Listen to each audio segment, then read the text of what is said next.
que tiene la ley de Lenz, que está basada en la ley de Faraday, los experimentos de Faraday, que aparecía electricidad o fuerza electromotriz inducida cuando aplicamos magnetismo a conductores, ¿vale? Específicamente nosotros ahora vamos a trabajar con espiras, ¿vale? Entonces, la fórmula que nos especificó Lenz directamente es la que vemos aquí en la pizarra, que es basada en la de Faraday, pero hay una cosa que es súper importante que parece el más pequeño de la fórmula, que es que la fuerza electromotriz inducida que aparece en ese elemento, ¿de acuerdo?, va a depender específicamente de que varíe el flujo magnético, o sea que para poder crear fuerza electromotriz, cuidado, para crear fuerza electromotriz y corriente eléctrica tiene que haber una variación de flujo, tiene que haber una variación de campo magnético, o sea, tiene que sufrir ese conductor que el campo magnético que le esté llegando varíe constantemente. Si yo tengo un campo constante, no aparece fuerza electromotriz, ¿de acuerdo? Eso es muy importante.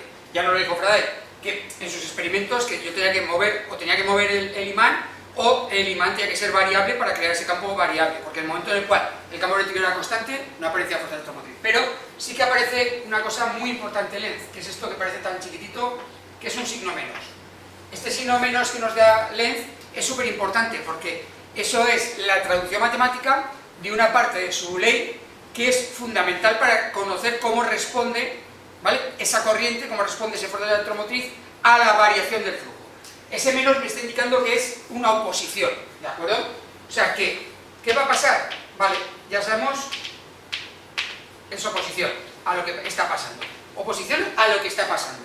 Quiere decir que, vamos a poner los ejemplos aquí, tenemos dos espiras, ¿vale? Una espira, un círculo metálico, ¿vale? Y tenemos un imán cerca de él. Y yo voy a hacer las dos posibilidades que tengo con el imán, que es hacer un movimiento hacia la espira, con lo cual cada vez van entrando más líneas de campo en la espira, con lo cual la espira está viendo cada vez más campo magnético, ¿vale? En este caso, el campo magnético que ella ve, el flujo, aumenta, y en cambio la de abajo va a ser al revés, lo estoy alejando, con lo cual en este otro caso el flujo magnético disminuye. Pues la espira va a crear fuerza electromotriz, va a crear una corriente eléctrica que se oponga a lo que está pasando. Así lo entendemos. Si lo que está pasando es que el flujo magnético del exterior aumenta, ¿vale?, la espira no quiere mantener lo que tenía ya. ¿Eso qué quiere decir? Que la única posibilidad que tiene es crear su propio campo magnético, ¿vale?, que se oponga a ese aumento que viene de fuera, ¿vale? Entonces la espira va a crear un campo magnético un contracampo del que le viene. Y en cambio, en el de abajo, que como va a cada vez ver menos líneas de campo, ¿qué quiere hacer? Pues le quiere ayudar. O sea, va a crear un campo que le ayude al campo que se está reduciendo. Eso es lo que significa este menos de la oposición, ¿vale? Que siempre la fuerza electromotriz de intensidad se va a oponer a la causa que lo ha creado. La causa que lo ha creado, aumento de campo, lo reduzco. Disminuir el campo, yo le ayudo, ¿vale? Eso, lo que voy a dibujar ahora en las espiras es el campo que crea la espira, ¿vale?, con su fuerza electromotriz inducida. Cuidado, aquí está el campo de fuera, y ahora el campo que yo dibujo en la espira es el que va a crear ella misma, el que se autoinduce, ¿vale? Entonces, como está aumentando, ¿el qué va a hacer? Va a intentar crear un campo que haga esto, que vaya al revés, ¿vale? Este es el que lo hago solo con 3 líneas, porque además normalmente es más pequeño que el que le viene de fuera. Lo intenta, pero claro, no es capaz, todo, porque tiene que ir adaptándose a la variación que viene de fuera, ¿vale? Entonces él va a crear un campo, ¿vale?, que él va a crear un norte aquí y un sur aquí, ¿de acuerdo? Para crearlo, ¿cómo lo sabemos que lo creamos? Ya sabemos que con la regla de la mano derecha, para saber cómo estamos creando campos, ¿de acuerdo? Lo que hacíamos es directamente determinar hacia dónde va el campo y cómo tiene que ir la intensidad, ¿vale? También dijimos el sacacorchos, el destornillador, ¿vale? Para yo crear un campo que vaya hacia allá, en esta espira que tenemos, ¿de acuerdo? ¿Qué tengo que hacer? Pues como va hacia allá, yo tengo que hacer el sentido del destornillador de sentido horario, como yo lo estoy viendo, sentido horario para que vaya entrando, ¿de acuerdo? Para que vaya entrando esa intensidad, ¿de acuerdo? Para que vaya entrando la intensidad. Lo que voy a dibujar es la intensidad ahora. Tiene que ir así, por la espira. Si yo la pusiera, esta espira la he puesto un poquito así como en 3D, ¿vale? Pero yo aquí la voy a poner perpendicular plana, para que lo entendamos. Va a crear un campo así. Va a crear un norte-sur, ¿de acuerdo? Tal como lo estamos marcando. Y la corriente, ¿cómo iría? La corriente en este caso, lo que vemos es que tengo que hacer este movimiento de destornillador sacacorchos, o sea, para que vaya hacia allá, ¿vale? En el caso de abajo, ¿qué pasa? Que es al revés. Yo quiero apoyarla, con lo cual, ¿qué tengo que hacer? Lo que tengo que hacer es crear un campo que vaya así. Bueno, crearlo no, se va a crear, ¿de acuerdo? Creando aquí un sur y aquí un norte, para ayudar a las líneas que se están perdiendo. ¿Vale? En ese caso, ¿qué tengo que hacer? Tengo que desatornillar, ¿de acuerdo? Estoy atornillando, pues tengo que hacer así, este movimiento, ¿de acuerdo? Con lo cual, la intensidad, ¿cómo tiene que ir? Pues al revés, así sería la intensidad y así sería la intensidad, ¿de acuerdo? Movimiento de irme alejando, ¿vale? En este caso, vamos a crear una inducción de campo magnético que me crea un norte aquí y un sur aquí, inicialmente, ¿vale? Esto es la relación que tenemos de qué me aparece en la espira cuando tengo el campo magnético que está pasando. En esa espira me aparece una intensidad, lógicamente esta es una espira cerrada, con lo cual la fuerza electromotriz podríamos decir que está en todo lo largo del conductor, ¿vale? Y lo que vamos a ver realmente, lo que veríamos en esta espira es la intensidad, ¿vale? Si yo cogiera una pinza, podría mirarlo cómo está variando esa intensidad. Pero esto solo aparece, tal como hemos dicho, solo aparece fundamental si varió el flujo. En el momento en el cual el imán lo deje quieto, ¿de acuerdo? Desaparece esa intensidad. Y, lógicamente, viendo cómo varía el flujo, cuanto más varíe el campo, o sea, si yo consigo que el campo varíe muy rápido, ¿de acuerdo? Más intensidad me aparece. O sea, no es lo mismo mover esto despacito que moverlo muy rápido. ¿De acuerdo? Todo va en relación con la fórmula que tenemos, la fuerza electromotriz inducida, variación de flujo, si es mayor tengo más cantidad respecto al tiempo, y con el signo menos. Aquí lo hemos puesto con una sola espira. Si tuviéramos muchas más, tendríamos que multiplicar por el número de espiras, porque cada una de ellas aparece esa intensidad que se va a ir sumando si las pongo en serie, con lo cual iría aumentando esa fuerza electromotriz y iría aumentando esa intensidad. Con lo cual lo que hacemos nosotros es utilizar bobinas para tenerlo más largo, una longitud todo lo pequeño que puedo, pero con muchas más espiras, ¿vale? Esta es la idea de la ley de Lenz. Pero claro, esto lo vamos a ver sobre una espira, pero esto pasa también sobre un conductor. Podemos crear en un conductor rectilíneo también, que es lo que vamos a ver ahora en el siguiente vídeo. Vamos a ver la continuación de la ley de Lenz, los experimentos de Faraday, de campos magnéticos variables que afectan a un conductor eléctrico. En concreto vamos a ver un conductor rectilíneo y luego al final explicaré por qué me interesa este conductor rectilíneo. Es un caso específico, pero nos interesa mucho a los técnicos de electricidad. Vale, la fórmula ha cambiado un poquito. De la fórmula de Lenz, de que la fuerza electromotriz aparece, depende de la variación del flujo, bueno, el negativo, porque se opone a la variación del flujo respecto al tiempo, nos aparece una fórmula que nos relaciona la inducción que recibe ese conductor, o la que está atravesando, la longitud del conductor y la velocidad que tiene. ¿Vale? Son los tres elementos que nos importan dentro de esta fuerza electromotriz inducida que va a aparecer en él, que al final va asociado a una intensidad de corriente. O sea, vamos a conseguir que por un conductor que no tiene generación de nada, ¿vale?, que pase por un campo magnético, vamos a conseguir que aparezca corriente por él, como si fuera una pila. O sea, estamos consiguiendo que haya separación de cargas, que las cargas quieran irse los electrones para un lado y los huecos para otro, ¿de acuerdo? Sin utilizar otro tipo de energía más que la energía magnética creada, ¿vale? Eso ya nos costaría. Si lo hemos hecho a través de energía magnética, pues hombre, algo nos costará generarla o puede ser magnetismo natural, ¿vale? Es de multiplicar inducción magnética, longitud y velocidad. Vale, aquí he puesto un ejemplo. Aquí tengo un imán norte-sur, ¿vale?, con hueco, ¿vale? Aquí tienes un polo norte, aquí tienes un polo sur y yo tengo un conductor eléctrico que tenemos aquí, puesto así un poquito en 3D, ¿vale? La inducción va a ir del norte al sur, ¿vale? Y yo, el conductor, puedo hacer que, vamos a simplificar, que vaya hacia arriba o hacia abajo, pero dentro del campo magnético. O sea, lo que vamos a hacer es que corte las líneas de campo, ya sea hacia arriba o hacia abajo, perpendicular, para no complicarnos en ángulos, ¿vale? ¿Qué estaría pasando ahí? ¿Qué es lo que estaría pasando?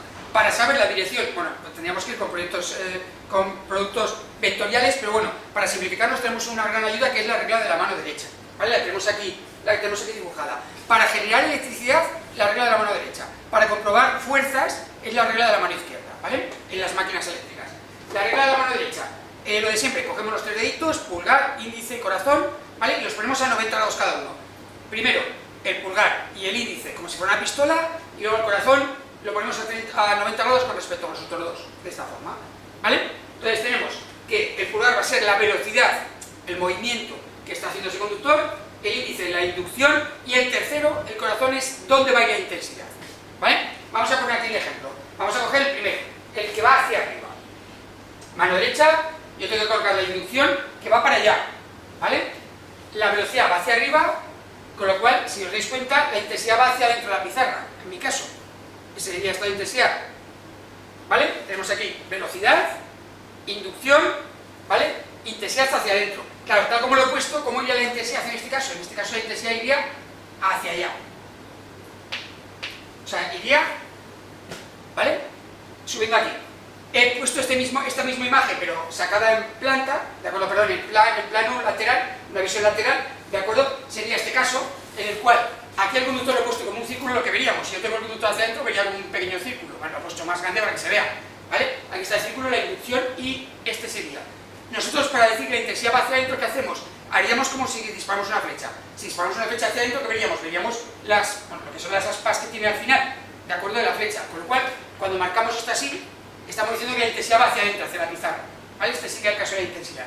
En el otro caso, cuando la velocidad del movimiento va hacia abajo, pues cambiamos la mano derecha. Vemos que la velocidad es esta, ahora va hacia abajo, ¿vale? Esta es la inducción, por lo cual lo tengo así, ya la intensidad viene hacia nosotros. Si viene hacia nosotros, sería saliendo de aquí, ¿vale? Este caso. Y esto aquí, en el lateral, ¿cómo ponemos una flecha que viene hacia nosotros? Veríamos la punta, ¿de acuerdo? La punta y la forma de la flecha, con lo cual dibujamos así, poniendo un puntito en el centro, de que viene hacia nosotros la intensidad, ¿de acuerdo? Entonces ya la intensidad de así. ¿Qué es lo que conseguimos con eso? Que depende de si va hacia arriba o hacia abajo, cambia la dirección de la intensidad, ¿vale? Esto sería la representación de la fuerza y sentido, bueno, en este caso no es fuerza y sentido, porque es intensidad, la dirección y el sentido de la intensidad de corriente eléctrica que estamos utilizando, ¿vale? O que está generándose. Recuerdo que es fuerza electromotriz. Recuerdo también que la intensidad en un circuito, nosotros hacemos en el sentido convencional, ¿vale? Vamos a poner una resistencia para no hacer un cortocircuito. Siempre la intensidad va del polo positivo al negativo. Sentido convencional, no es el real, ya sabemos. Positivo a negativo, con lo cual, aquí arriba, si la intensidad va de aquí a ahí, ¿vale? Aquí tendríamos el más de arriba y el menos. Y en cambio la intensidad aquí va al revés, con lo cual aquí tendríamos el más y el menos. Estamos cambiando la polaridad de la fuerza electromotriz, ¿vale? Porque ese es el efecto contrario a lo que está sucediendo, o lo que está sucediendo con el campo, ¿de acuerdo? Porque al final está cortando, ¿vale? Bien, ¿por qué me interesa todo esto? Lo vamos a representar un poquito, porque esto es una de las cosas fundamentales que vamos a utilizar, voy a borrar esta parte, que vamos a utilizar en las máquinas creadoras, ¿vale?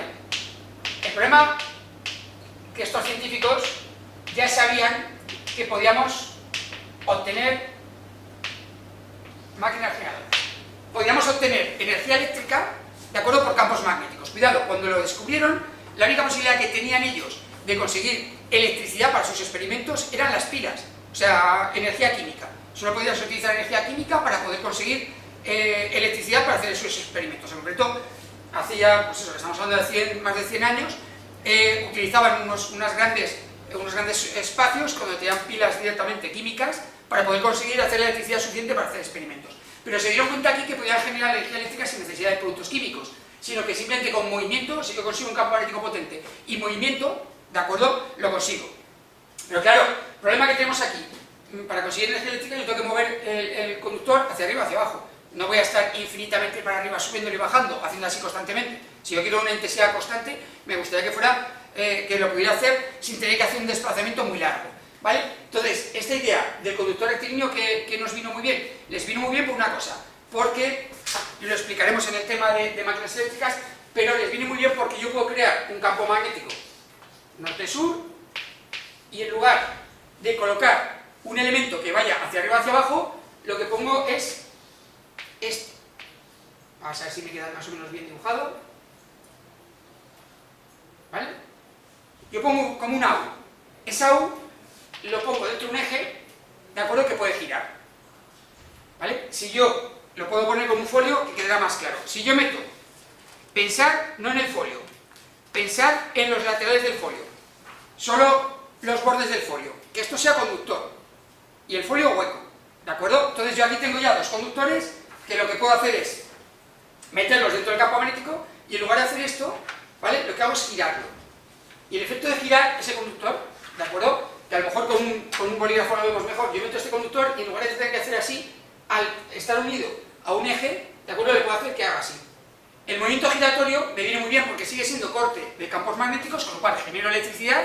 De otra forma, ya veremos que tiene una particularidad al girar esa forma, tiene una pequeña particularidad, yo no consigo el valor constante, ¿de acuerdo? Pero bueno, ya veremos que no tiene importancia, pero consigo, sí, que no tengo que desplazarme mucho. Entonces, los ingenieros son los que nos vamos, oye, es mucho más fácil conseguir que algo gire dentro de una máquina más o menos relativamente pequeña, que además es sencillo, una manivela, ¿de acuerdo? Porque yo aquí, tal como lo tengo, simplemente cierro esto y pongo una manivela exterior, ¿vale? Y yo voy dándole con la manivela y genero electricidad, ¿de acuerdo?